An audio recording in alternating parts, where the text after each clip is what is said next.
जिस दिन काम पे जाना बंद कर दिया, इनकम बंद हो जाएगी। और ये जो हमारा खूबसूरत सिस्टम है, इसकी खास बात यही है, जो रॉयल्टी जैसी चीज़ दे रही है, जो हमारे टीसी सर रॉयल्टी जैसी चीज़ दे रहे हैं, इस रॉयल्टी जैसी चीज़ जो मुझे मिल रही है, मैं सेकंड जनरेशन हूँ। जो सर ने बताया कि 25 तारीख को जो हमारा जो स्टेडियम में जो प्रोग्राम होने वाला, वो सेकंड जनरेशन का ही प्रोग्राम होने वाला। और उसमें यही चीज़ है कि जो लोग सही समय पे ये सिस्टम से जुड़ के गए, अपने परिवार के लिए जो काम करके गए, आज उनका परिवार कितनी अच्छी स्थिति में है।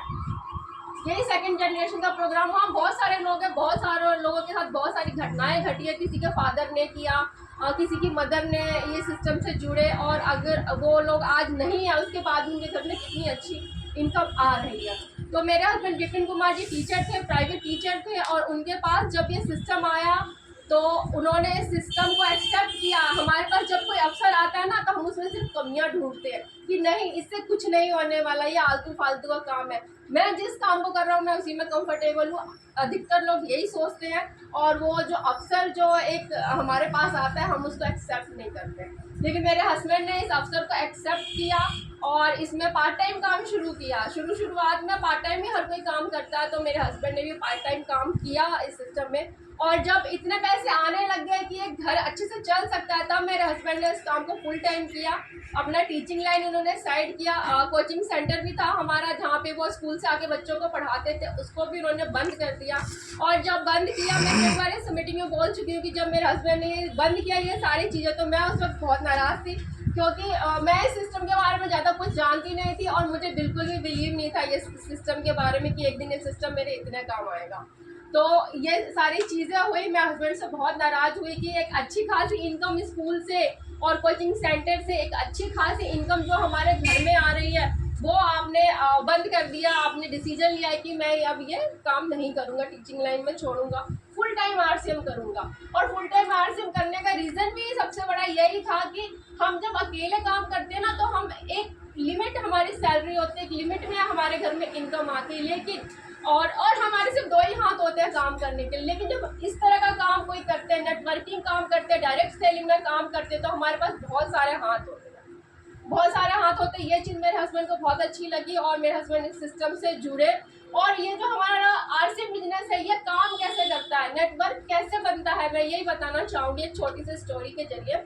बहुत पुरानी बात है, बहुत जब राजा महाराजाओं का टाइम था, उस टाइम की बात है। तो उस टाइम में जो शतरंज का खेल है या शतरंज का गेम कह लीजिए, वो नया नया आया हुआ था।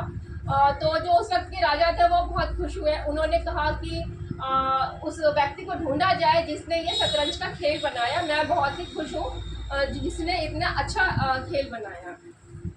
तो उनके सैनिकों ने ढूंढा, काफ़ी ढूंढने के बाद वो व्यक्ति उन्हें मिला और उस व्यक्ति को लाया गया दरबार में और पूछा गया कि तुमने ये गेम कैसे बनाया, मैं तुमसे बहुत ही खुश हूँ और तुम मांगो मुझसे, तुम क्या मांगते हो। तो वो जो था जिसने शतरंज का गेम बनाया था, उस व्यक्ति ने कहा कि सर महाराज जी, सॉरी राजा जी, मैंने ये शतरंज का जो गेम बनाया, इसमें 64 खाने हैं और इस 64 खाने में हर खाने में मुझे चावल चाहिए और हर खाने में जो चावल है वो डबल होते जाए। अगर पहले में 1 है तो दूसरे में 2, तीसरे में 4 और उसके बाद 8। तो इस तरीके से राजा ने कहा कि मैं तो तुम्हें बहुत ही समझदार व्यक्ति समझता था, मैं तो समझता था तुम बहुत ही इंटेलिजेंट व्यक्ति हो, तुम मांगने को मुझसे हीरा जवाहरात खजाना कुछ भी तुम मेरे से मांग सकते थे, लेकिन तुमने मेरे से सिर्फ चावल, एक मामूली से चावल तुमने मांगे। तो कोई बात नहीं, मैं तो बहुत ही समझदार व्यक्ति तुम्हें मान रहा था। तो जैसे उसने बोला, जैसे उसकी डिमांड थी कि मुझे हर खाने में चावल चाहिए और डबल होते चाहिए चावल, तो उनके सैनिकों ने शुरू किया।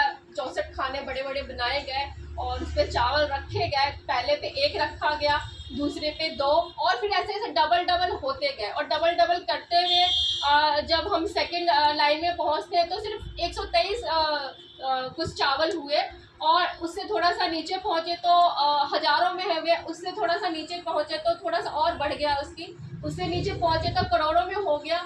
और जब लास्ट जब पहुंचना था जहां तक, वहां तक पहुंचने के लिए उनके पास चावल ही नहीं बचे। पूरे धरती पे उतने मिलियन चावल ही नहीं बचे जितने चावल उनको चाहिए थे। तो हमारा नेटवर्क मार्केटिंग, हमारा आरसीएम भी ऐसे काम करता है कि हमने 1 को बताया, उसने 2 को बताया, उसने 4 को बताया, ऐसे करते करते हमारे इतने सारे हाथ हो जाते हैं कि हम जो अकेले काम करके एक लिमिट में 50,000, 1 लाख, 2 लाख की जो इनकम लेते हैं, यहाँ से हमारी इनकम 15 लाख, 20 लाख, 50 लाख, 1 करोड़ तक लोग यहाँ पे पहुँचे हैं। तो